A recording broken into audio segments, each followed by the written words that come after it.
With the president and Congress off on vacation, this is a good time to take stock and make some predictions about what's going to happen next. Of course, no one knows the future, and so predictions are always meaningless and usually incorrect. But why should this political commentary show be any different than the rest of them? The big question facing us immediately is whether the new chief of staff, former General John Kelly, will be able to bring order to the White House. I believe Kelly will solve the problem of Oval Office chaos by taking some very simple steps, like instituting a strict appointment schedule, keeping the office door closed during meetings, and shooting the President of the United States with a tranquilizer dart. After the president loses consciousness, Kelly will chain his enormous body inside a crate and ship him to Manhattan, where he'll be put on display as Trump, the eighth wonder of the world. Trump, however, will recover from the tranquilizers, burst from his chains, and climb to the top of the Empire State Building, clutching a beautiful young woman by the crotch. As biplanes circle the gigantic president, firing machine guns at him, Trump will swat the planes away like flies and manage to send out a tweet unleashing a nuclear strike on Wolf Blitzer. Meanwhile, back in D.C., special counsel Robert Mueller and his crack staff of Democrat donors will come up with the bright idea of trying to unseat a duly elected president by indicting his compatriots for the sort of trivial malfeasance that Hillary Clinton usually pulls off between felonies. Paranoid talk show host Alex Jones will declare that this is a coup by the deep state. The deep state will respond by declaring that Jones doesn't have a government license to express his opinion and will therefore have to pay a fine of $5,000 a day until he obtains a license by leaving a paper bag full of cash in the men's room of the Starbucks nearest FBI headquarters. Furious at the deep state coup, Trump voters will rise up to protect the president, whereupon Democrats will suddenly realize Trump voters own most of the guns in the country, and that maybe trying to unseat their president for no reason wasn't such a brainy idea. Panicked by the rebellion, the Democrats will call the military and will receive a recorded message saying that the military isn't in right now because it's out protecting the president from the deep state. At this point, Nancy Pelosi will announce that when she recently said she would never resign, she actually meant she had resigned 6 months ago and was now living with a 27-year-old psychiatric nurse named Lance in the sprightly European Principality of Liechtenstein. Finally, summer vacation will end. Trump and Congress will return to Washington. Trump will go back to appointing conservative judges and cutting regulations, and congressmen will go back to bravely facing down political pressure by fulfilling their 7-year promise to repeal Obamacare. Okay, forget that last prediction. Satire is one thing, but there's no point in being absurd. Trigger warning, I'm Andrew Klavan, and this is The Andrew Klavan Show.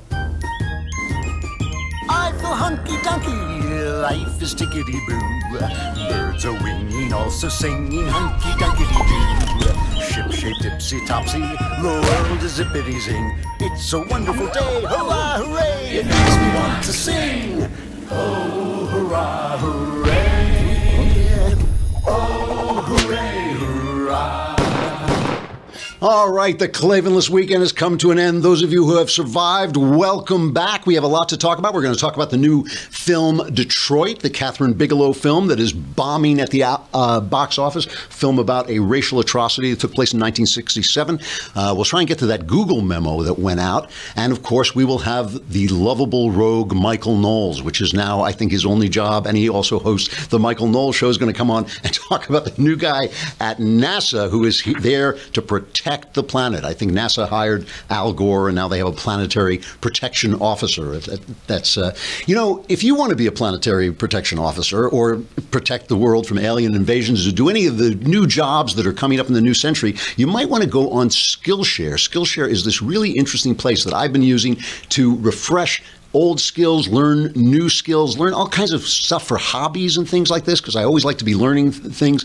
You know, it's for professionals who want to get a leg up at work, or you're just someone who loves learning things. What it is, it's these videos, these incredible video classes, basically, where someone who knows what they're talking about will teach you. They'll give a series of classes on the video. They'll have things like design. They'll teach you how to use Adobe Illustrator, logo design, typography, animation, photography, marketing, entrepreneurship. I mean, these are things you you can really use if you're moving into a new field, or if you just want to learn new skills, or if you just want to learn how to do something you've never done before, like calligraphy, some crazy thing like that. And you can learn just about anything, and you get unlimited access to all of this for a low monthly price, so you never have to pay per class again. It's not like those things where they say in-app purchases, and halfway through the class they say, oh yeah, we'll continue this class, but we got to hit you up for more money. It doesn't happen. You just pay one price and you're on. Skillshare is giving my listeners a month of unlimited access. It's absolutely free, so you can test out the whole thing. I did. It really is interesting. Go to www.skillshare.com/Andrew and redeem your free month. www.skillshare.com/Andrew, and you get a free month of all the classes. So many of them there. It's really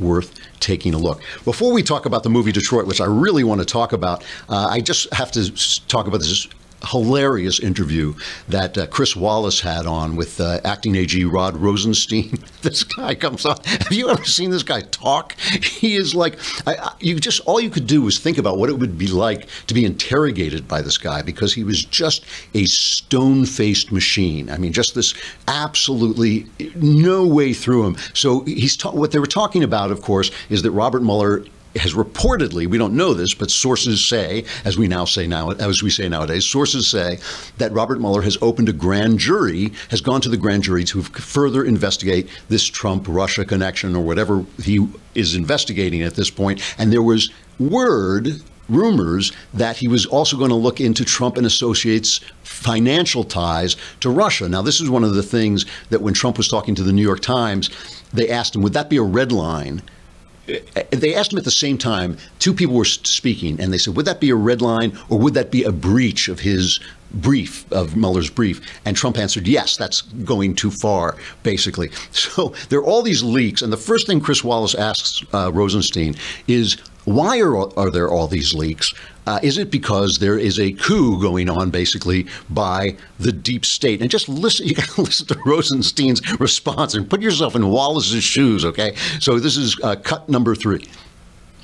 Do you see a concerted effort by people inside this government to hurt or take down or try to take down President Trump? Chris, we evaluate every referral we receive based on the facts and circumstances of the particular leak. And so, as the Attorney General described, we've had a surge in referrals to the department, and we're responding appropriately. We're going to devote more resources, reevaluate our procedures, and make sure we investigate every one of those leaks in an appropriate way. But you must have some thoughts about why there has been a surge in these referrals, as many in the 6 months of the Trump presidency as in the last 3 years of the Obama presidency. That's right, Chris. We have seen a surge in referrals. We've seen an increase in the number of leaks, and we're going to respond appropriately and try to establish an effective deterrent. Criminal prosecution isn't the only way to prevent leaks, but it's an important part of the solution. He's not giving them anything. He keeps saying, why is this happening? Why are there more leaks? Yes, there are more leaks, and we're going to investigate that. Yes, but why are there more leaks? Well, there are more leaks. You're right, Chris, and we're going to investigate it. Is this a coup by the deep state? Well, there are certainly more leaks, Chris, and we're going to investigate. This guy is a stone. So then he goes on, and he asks him, he won't even talk about, a grand jury is supposed to be secret. And the fact that the leaks came out on this, it really is. There's something like 3 times at least as many leaks in the first 6 months of the Trump administration as there were in the last, I don't know what it was, years of the Obama administration. And the reason is, of course, is because Trump has been slow off the dime appointing his own guys in there. So there are all these Obama operatives inside the government trying to destroy the president. That's the reason. That's why it's happening. And of course, Trump is such an outsized figure and such a wild card that people who are maybe not even opposed to him are just nervous, and they're giving out this information, and they get petted by the press and all this, which they all like. So now he asks him about the grand jury. Nothing. This is number 4. You're right that I'm not going to comment on the case. I'm not going to comment about whether Director Mueller has or hasn't opened a grand jury. You read a lot about criminal investigations in the media, and some of those stories are false. We just don't comment on investigations. That's important for a number of reasons. First of all, we don't want to disparage anybody who may be a subject in an investigation. Number 2, we don't want to interfere with the investigation by. But I'm asking you a different question. What does it say when a prosecutor takes a case, in general, to a grand jury about the likelihood of indictments? In general, Chris, it doesn't tell you anything about the likelihood of indictments, because we conduct investigations and we make a determination at some point in the course of the investigation about whether charges are appropriate.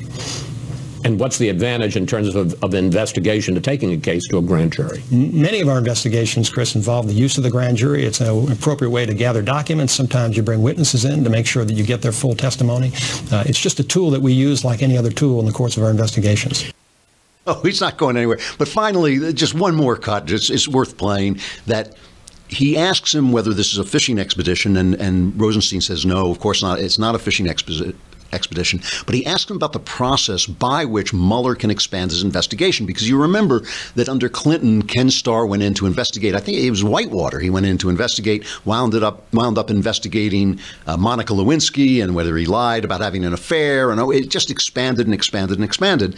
And he asks him basically if that can happen here. Now, this Bailey, we're going to skip a cut. This is number 6. Well, Chris, if he finds evidence of a crime that's within the scope of what Director Mueller and I have agreed is the appropriate scope of his investigation, then he can. If it's something outside that scope, he needs to come to the acting Attorney General, at this time me, for permission to expand his investigation. But we don't talk about that publicly, and so the speculation you've seen in the news media, that's not anything that I've said. It's not anything Director Mueller said. We don't know who's saying it or how credible those sources are. So anyway, Chris Wallace got hit, even by us. I think at the Daily Wire, they said, why didn't he ask him what he would stop him, where he would stop him? And I can tell you, from being a journalist, I can tell you that he just was looking at this thing and thinking, this is going nowhere. I'm sure they had an arrangement before he went on the air that he wasn't going to ask specific questions about specific cases. He did the best he could with a sweat-inducing interview. I mean, you could see Wallace, just his eyes going, and he was so relieved when it was over. He actually reached out and shook his hand. He was grateful for it being over. But let's move on to Detroit. I want to talk about this film, Detroit. This is Kathryn Bigelow's new film, and it's a big new movie. It came out with, of course, this just absolute, rave reviews. I mean, just, it's brilliant, and she gets those reviews. I will say at the outset, I like Kathryn Bigelow. I don't love her films. I mean, I love Point Break, and there's something else I love about Kathryn Bigelow, which is that she obviously, who was she married to? James Cameron, right? She was married to the director of Titanic, I think, at one point. And she likes men. She likes big, burly, active guys. There's a scene in every one of her movies where she basically pays tribute to action men. And there's a completely meaningless scene in this movie with Jennifer Ely, that girl who was, her biggest thing was that she was in Pride and Prejudice on the BBC, but now she appears, she's a good actress. And there's a scene where she appears as a doctor talking about raising boys, and it has nothing to do with the movie. It's just like Jennifer, just something that Kathryn Bigelow is talking about. This movie comes out, gets all the great reviews in the world, and basically bombs. They gave it a small opening, and it grossed about $350,000 at 20 theaters, and then they expanded, and it just collapsed, basically. It's not making the money they thought it was going to make. They thought it was going to make $13 million. It made $7 million plus. It's just not going anywhere. And I want to talk about why this is, because first, is it a good movie? Yes, it is. It's a harrowing film, and it's about a racial atrocity that took place, a racist atrocity, I should say, that took place in 1967 Detroit. Let's play the trailer clip. I assume this is about what went on at the motel. What happened at the motel? You don't know, I tell you. I was working security by Wisconsin, and on Tuesday night, we heard gunfire coming from the area near the Algiers. Police was there. There was a lot of shooting. When I went in there, 3 kids had been killed. No. So they were killed right before you got there. Sir. You carry a .38, right?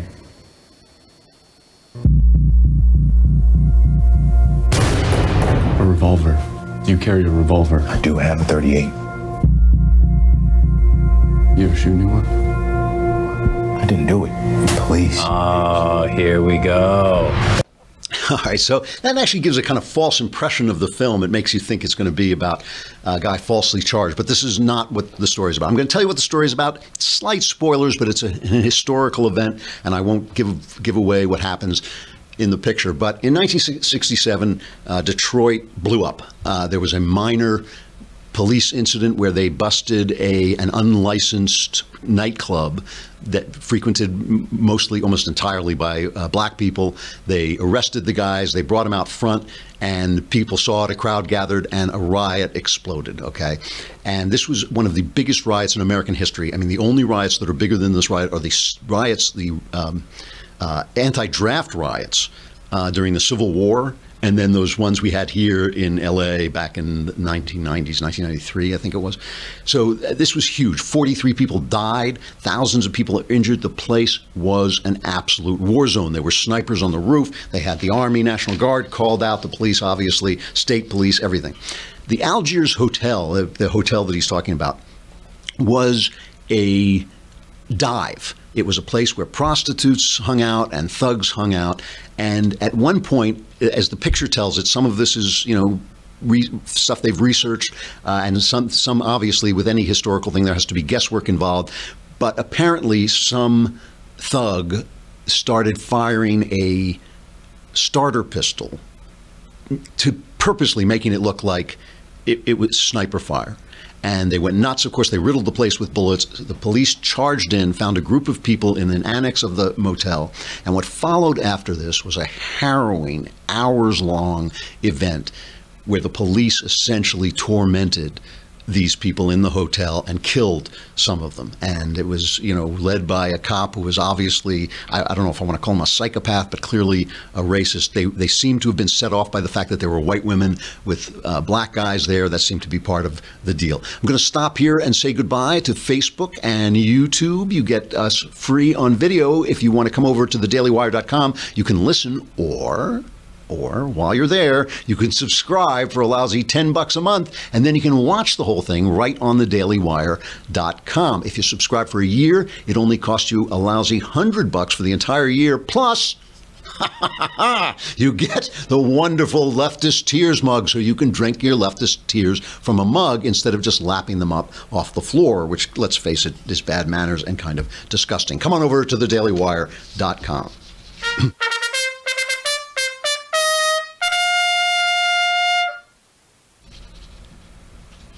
Okay, so this terrible racial atrocity took place in 1967, and of course, the picture starts with some beautiful African American. What would I call it? It's kind of it's very simple art, country art. There's a word for it, but I can't remember it. But anyway, it starts with that, and it has a little bit of a preview where it says, you know, there was a great migration. Of course, the blacks came up from the South looking for work in the North. But when they came, they found there was bigotry here too, and there was a lot of, and they were, as it says in this introduction, they were restricted. Blacks were restricted to certain neighborhoods. The police force was almost entirely white. There was a lot of racial tension. A lot of the hopes of having a better life did not pan out, and there was a lot of segregation, and there was just a lot of tension. Okay, so there's a lot of stuff going on now where, first let's talk about what the right, there are people on the right who are saying stuff about this film that's incorrect, okay? That they're saying, well, look, you know, you can't say that blacks were restricted to certain neighborhoods. There was no policy, there was no government policy restricting blacks to certain neighborhoods. Well, the fact is that if you were black and you went into certain neighborhoods and tried to get housing, you wouldn't get it. And there was stuff called redlining, and there was, you know, redlining. What's interesting about redlining, of course, this was where the banks wouldn't give money to certain areas. And you know what really exacerbated redlining? It was FDR's New Deal, because they started the federal housing, you know, whatever it was, the Federal Housing Agency, and like everything the government does, it was a complete screw up, and it did the opposite of what they wanted to do, and it redlined. That idea of things being in red comes from the law starting this agency. And anyway, it was very tough for black people to get in. You know, there's stuff in the movie that's manipulated, okay? The scenes in the Algiers hotel are just harrowing. To watch these Americans who are African American or Black American, whatever you want to call them, Americans, being tormented by policemen is a terrible thing to behold. Anybody who's ever dealt with the police knows it's very frightening. The police have a lot of power. You want them being the kind of professionals that most of us run into. Most police officers are. Back in those days, a lot more of this went on, and it went on especially, it went on with whites too, but it went on especially in black neighborhoods. There were a lot of bigotry. Look, the film shows the victims in the most sympathetic light. There are two white girls in there. They kind of make them look like they're girls just wanting to have fun. All the information I can get about them is they were, in fact, prostitutes at the Algiers Hotel. I'm sure a lot of the people who were rounded up were criminals. It was that kind of place. They show you them in the most sympathetic light. Okay, you know, and the security guard who you saw, that's that guy from Star Wars, Boyega, John Boyega, is that? Yeah. Excellent actor. I mean, all the actors. Anthony Mackie is in it. He is great. He should really be in more stuff. I mean, I know he does a superhero turn, but he really should be in more stuff. He is a great actor. All the acting is terrific. And the British actor who plays the main racist cop, let me see if I got his name here. It is Will Poulter. And he's great because he has this innocent, sweet, he's British, but he has this innocent, sweet, all-American face. And they just use it very well. As you know, to make him a psychopath is really frightening. Okay, so they manipulate you a little bit. Obviously, when riots start, there's a lot of people having fun. When you see some of they intersperse actual clips of the riots. And one of the frightening things about riots is people go nuts. I mean, people start to really have fun burning things down, and they cheer each other on and all this stuff. Let's talk about the racism thing just a minute. You know, when there is a dominant culture and a successful culture, it is absolutely natural for those in that culture, for those who come from other cultures, to want to be part of it, to want to imitate it. Why not, right? It's the successful culture. If you're a tribe living in the dark and the tribe next to you invents fire, you're going to start to want their fire because you don't want to live in the dark. It would be absurd to have somebody at the New York Times writing, well, we don't want to use, that's cultural appropriation. You know, we don't want to use their fire. Of course, that is how good ideas spread. So when you have a country like England that is doing well and is bringing in immigrants from India, the Indians want to become like the Englishmen. They want to talk English and they want to wear English suits and they want to. And when you have a white culture that is doing well, and the blacks have been kept out of it, they want to become part of it. They want to become businessmen. They want to learn to speak well. They want to become partake of the successful society. When they are excluded because of tribalism, it's not just racism is a sub order of tribalism. You know, we all have our tribes. All you have to do is take a baseball player in a Boston Red Sox hat, and the New Yorkers hate him. Let him turn that hat into a New York Yankees hat. Suddenly they love him. I mean, that's how tribal we are. When you exclude people, they become alienated from that main culture, and they think, screw it. I'm not going to become part of this culture. I'm going to tear it down. I'm going to live on the outskirts. I'm going to be alienated. I'm going to become a criminal class. Happened to the Jews in Russia. Happened to the Irish in England. It has happened to black people here. And so there is a reason to this, but now that's the macro view of it. Now look at the micro view of it. You're walking down the street and a black guy mugs you. What do you care about the macro view of it? You don't care about that. All you know is your black guy mugged you, a black guy mugged a friend of yours, black guys are burning your city down. That's all you know, and that's a completely rational point of view. The macro view, the micro view of it is just as rational as the macro view of it. And this is the thing, when you have a press that concentrates only on the big view and doesn't take into account the fact that there are innocent white people, innocent black people in a neighborhood being, tormented by these riots, tormented by the black criminal class, you're not seeing the whole picture. The picture goes both ways. And when you only look at one side of it, you exacerbate the tension between the two groups of people.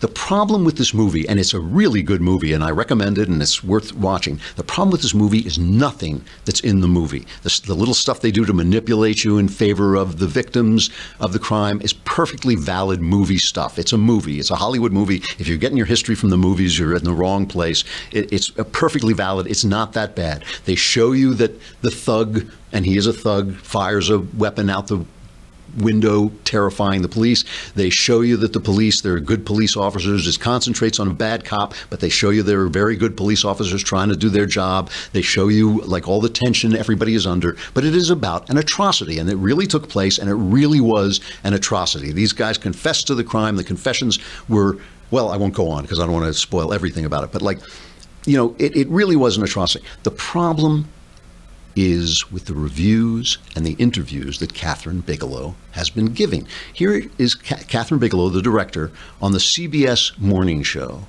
and just listen to what they're saying about this movie. Entertainment Weekly says it's, quote, an American horror story rooted so deeply and shamefully in home soil that it is still painful to watch half a century later. And it is painful. Painful to watch and so relatable today. So That's relatable. what's scary. What made you want to tell this story? Well, predominantly that it is so relatable to today. When I was first introduced to it, it was right around the time of Ferguson, Missouri. And I'm thinking, this is 50 years ago today, and yet it's happening today. It's happening tomorrow. It's happening, you know, it's recurring far too often. And so I hope that it could perhaps invite a dialogue to encourage a bridge between an incredible racial divide in this country. What the hell is she talking about? What the hell is she talking about? This was 1967. These cops, you were dealing with an influx of people that exacerbated racism. There was racism. They were all white. And, you know, just like having all liberals on TV and all they do is reinforce their opinions, when you have all whites on a major metropolitan police force with a black population, they're going to do the same thing. They're going to reinforce their you know, bigoted positions. Listen to this from, I think this is from USA Today. It is from USA Today. She says, I lost it. Oh, there it is. Wait a minute. I will find it exactly. Here it is. Very early on in the picture, Will Poulter, the racist cop, very early on shoots a looter in the back with his shotgun. And the cop calls him in and says, hey, you know, I'm going to recommend murder charges for your doing that. And Poulter just sort of shrugs it off. He doesn't feel anything's going to happen to him. USA Today review. It's impossible to take in the scene without seeing Trayvon Martin's face or Michael Brown's. Well, guess what? I didn't see that. Why not? Because Michael Brown was a thug who attacked a cop. They're living in a mythology where it's still 1967. You know, here is Heather McDonald, one of our favorites, wrote the book The War on Cops, just talking in a PragerU video about the actual statistics of police violence against black people today. This is number 9. When it comes to the subject of American police, blacks, and the deadly use of force, here is what we know. A recent deadly force study by Washington State University researcher Lois James found that police officers were less likely to shoot unarmed black suspects than unarmed white or Hispanic ones in simulated threat scenarios. Harvard economics professor Roland Fryer analyzed more than 1,000 officer-involved shootings across the country. He concluded that there is zero evidence of racial bias in police shootings. In Houston, he found that blacks were 24% less likely than whites to be shot by officers, even though the suspects were armed or violent. This movie bombed because they told us it was about today.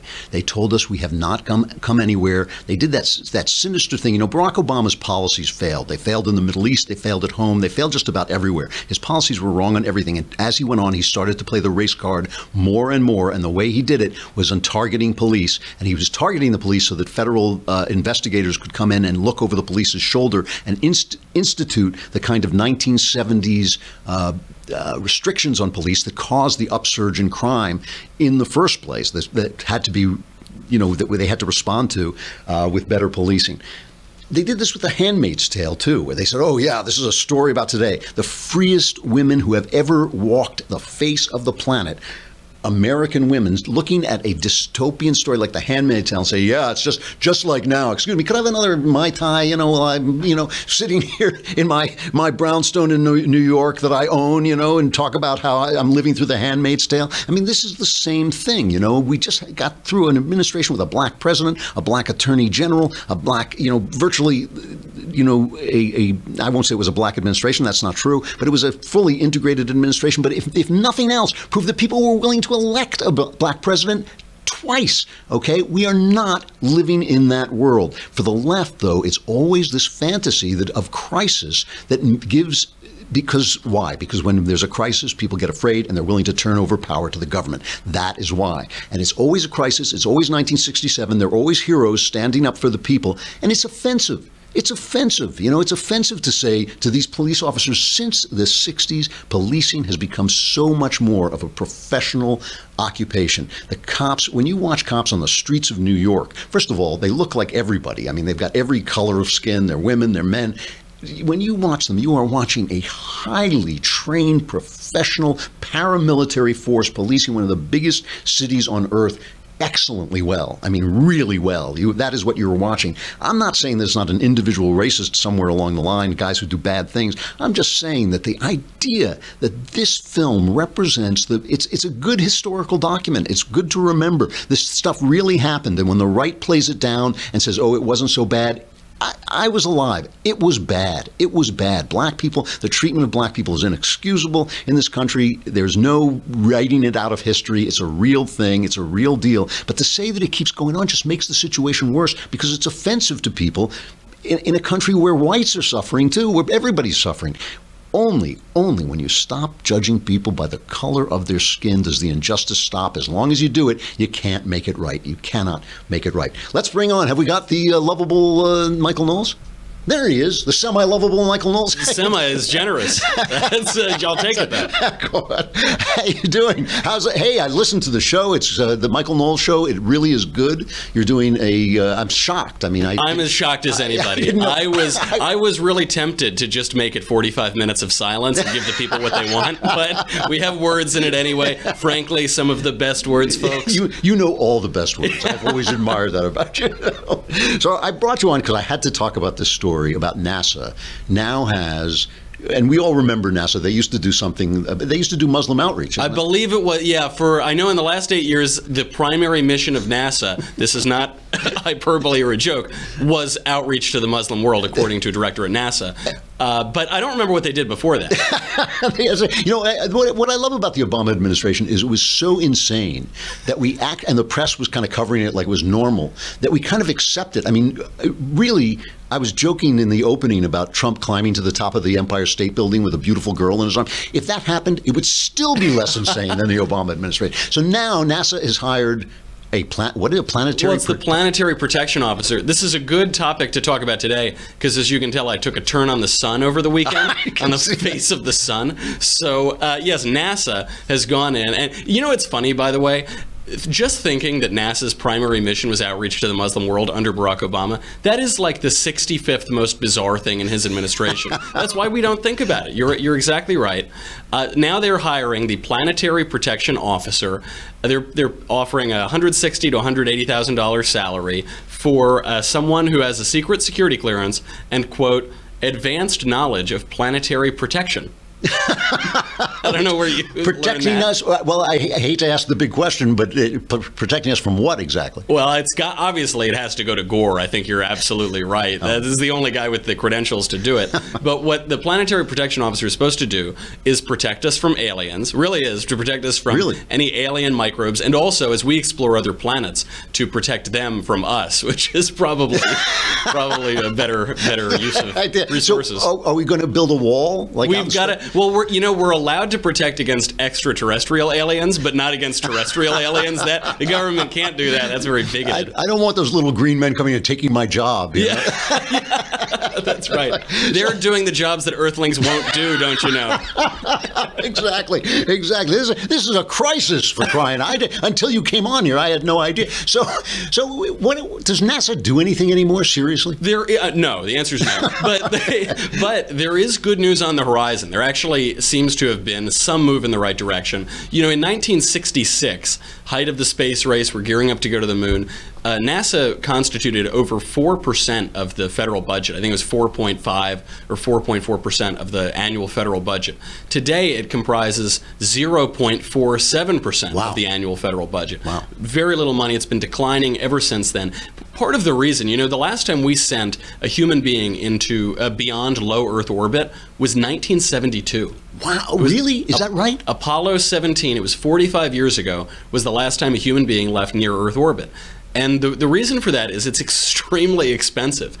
And there's a lot of space out there. There's nothing out there, yeah. There's nothing out there. But just to launch one of those shuttles to go to the moon cost $711 million in 2016 dollars, which, just to put that in, and that doesn't, I'm sorry, that's just to build it. That actually doesn't include the cost to launch it. And to put that in perspective, in 2016 dollars, to build the Empire State Building would cost about $650 million. Okay. So it's, I mean, you're just to build the thing, you have to build 15% more than the Empire State Building. And unless you get to Mars, there's nothing out there, basically. Yeah, there's a lot of space and not a lot to see, I suppose. Yeah. But the real story here is that finally, for the first time in over 50 years, we are beginning to have private partnerships and have private industry begin to explore space. And this is, I think, one of the unintended consequences of the Apollo program and the space race. You know, we were able to land on the moon within 8 years of JFK calling for it, which is a pretty amazing thing.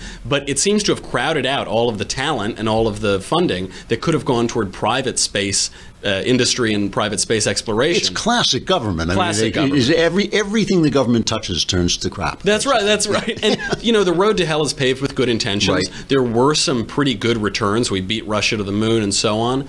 We beat Russia to that soundstage in Culver City. I mean, but yeah, I saw that movie. Yeah. But we, you know, as a result, there is no coincidence, I think, that only as NASA, as a percentage of the federal budget, has decreased basically to nothing, are you seeing people like Elon Musk and Boeing and so on developing private technologies. And even now there's a lot of red tape at NASA. Only within the last 3 years have you seen NASA starting to partner with individuals to try to send astronauts to the moon commercially rather than buying seats on Russian shuttles. So you know, the government did a great thing in the 60s, and then the result is 50 to 60 years of slowed progress. So now, just to wrap this up, I have to ask: this guy is literally going to protect us from alien microbes, you said. So there is a great story. So I'll leave it to the government. Government has never found a job too absurd to pay people too much money for. But there was a 9-year-old boy who applied for this position, and he said, "I'm young enough that I can begin to think like an alien. I think I'd be great. I've seen all of the space movies," and NASA did write him back. You know, certainly he was more qualified than anything the NASA officers were doing during the Obama administration. But as we're looking to come up with a federal budget, looking for all this money to have tax reform and Obamacare, perhaps the Planetary Protection Officer is not totally necessary. Give that kid a job. All right, Michael Knowles is the host of the Michael Knowles Show now, which is absolutely terrific. Turn it on, and I hope it will be just completely silent like your book. So I'm sure we'll go right to number one. It's good talking to you. All right, we got to talk about this Google thing, you know, because this is classic. You know, a Google document has been going around, and it went viral. Some guy, they don't know who it is, some tech guy in Google, went off on the culture of diversity, the enforced diversity, and the attempt to bring more women in and all this stuff. And the thing about this document he sent out, an internal memo, is it bleeds goodwill. You know, it's just like, I'm for diversity. I understand all this stuff, but we have to deal with the facts. And he talks about the fact that conservative voices are completely silenced. And there's so much, and I know this for a fact because I wrote the script for an app, and we were dealing with, I guess it was Apple, and the left wing. I mean, buried in there are conservatives, but the left wing culture is so powerful. So this guy sends out a thing saying, at Google, we're regularly told that implicit, unconscious, and explicit biases are holding women back in tech and leadership. Of course, men and women experience bias, tech, and the workplace differently, and we should be cognizant of this, but it's far from the whole story. On average, men and women biologically differ in many ways. Okay, so far, right, there's nothing unexceptional. These differences aren't just socially constructed because they're universal across human cultures. And this is true. There is no culture in which men and women perform the same tasks. None. There never has been. There's never been a culture in which men and women perform the same tasks. There's always a dividing line because men and women are different, because some of them are men and some of them are women. So here's some things that he says are different about women. Women have more openness directed towards feelings and aesthetics rather than ideas. Women generally also have a stronger interest in people rather than things relative to men, also interpreted as empathizing versus systemizing. This is true. I mean, observation shows it. And of course, there are exceptions to every rule. It's always on a bell curve, but he's speaking generally. He says these two differences in part explain why women relatively prefer jobs in social or artistic areas. More men may like coding because it requires systematizing, and even within these tech jobs, comparatively more women work on the front end, which deals with both people and aesthetics. We always ask why we don't see women in top leadership positions, but we never ask why we see so many men in these jobs. These positions often require long, stressful hours that may not be worth it if you want a balanced and fulfilling life. Why do men destroy it? Because status is a big deal to women, to men. Men care a lot about status. It's a primary metric, he says, that men are. It goes on, and all I'm saying about this is it's common sense, right? This is like just absolutely what everybody knows. Of course, they went nuts. This thing went viral. And one of the guys said, oh, you know, a lot more people agree with this than I would like. This is really bad. But classic, I want to read just this one reaction because it's kind of typical of the reactions. This is from a former Google engineer, Erica Baker, who actually got some press by writing about diversity. And she says, I am disappointed but unsurprised by the news that an anti-diversity sexist manifesto is making the rounds at Google. This is not entirely new behavior. Google has seen hints of this in the past, with employees sharing blog posts about their racist beliefs and the occasional internal mailing list question innocently asking if black people aren't more likely to be violent. What is new is that this, which, by the way, has nothing to do with this. I mean, what is new is that this employee felt safe enough to write and share an 8-page sexist screed internally. Aside from how they're going to repair the damage of this event, of which there will be much, is so damaging that what this guy said, the most important question we should be asking leaders at Google, and that they should be asking themselves, is why is the environment at Google such that racists and sexists feel supported and safe in sharing these views in the company? I mean, it's an attack not just on what he's saying, it's not arguing it, it's an attack on his right to say it and his right to express what I think are normal, common sense opinions. And this was the reaction throughout. This is a false free speech thing. Oh, you know, I'm hiding behind the First Amendment, someone else said. You know, it went viral because it's so obviously true. And the way the left works is not just by propagating their nonsense, but also silencing the truth, because the truth is so powerful that it bowls over their nonsense whenever it gets out. So they have to tamp it down and silence it. And this is the stuff that makes people insane. This is the stuff that makes for the blowback that they get, you know, when people start to say, you know, when somebody says to you, hey, I'm for diversity, let women do whatever they want. But they may not want to do all the things that you want them to do. They may, you know, you may not actually, it may not actually be right to write on your daughter's Disney princess book and tell her that she can't be who she wants to be. It may not be right to tell a woman that she should be interested in this when she's just not. That may be, in fact, oppressive in and of itself. That voice has to be silenced. And that's the sort of stuff that creates the fantasy world in which an intelligent woman like Kathryn Bigelow can make a movie about 1967 Detroit and think she's making a movie about today. It's only because they will not listen to any other voice that disturbs their fantasy. All right, stuff I like. We have to celebrate Robert Mitchum. It's yesterday, I think, would have been his 100th birthday. One of the great tough guy film noir actors and a conservative. People don't know this. He was, I think his son actually went into conservative Republican politics.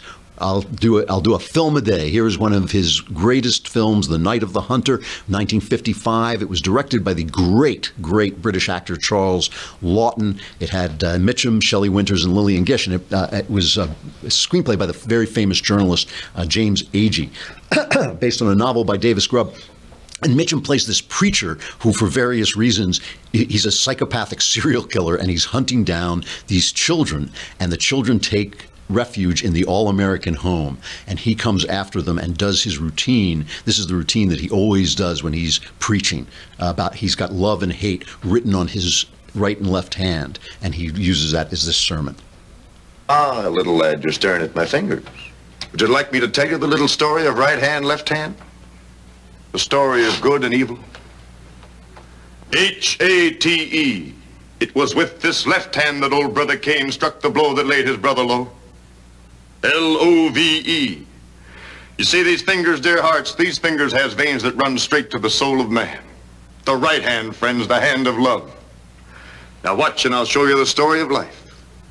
These fingers, dear hearts, is always a warring and a tugging one against the other. Now watch 'em. Old brother left hand hates a fighting, and it looks like love's a goner. But wait a minute. Wait a minute. Hot dog loves a winning. Yes, sirree. It's love that won. And old left-hand hate is down for the count. It's Robert Mitchum. He lived an adventurous life. He was on a chain gang for a while. He was a wandering, like, hobo, basically, and it gave him a very interesting perspective. Great performance in Night of the Hunter, which affected all of the great directors today. All the directors you love saw Night of the Hunter because it was filmed almost like a silent film, and it's really interesting to watch. Tomorrow, we have the great Bjorn Lomborg on, one of the only rational voices in the environmental discussion. We will be here, and you will be here too. If you know what's good for you, I'm Andrew Klavan. This is The Andrew Klavan Show.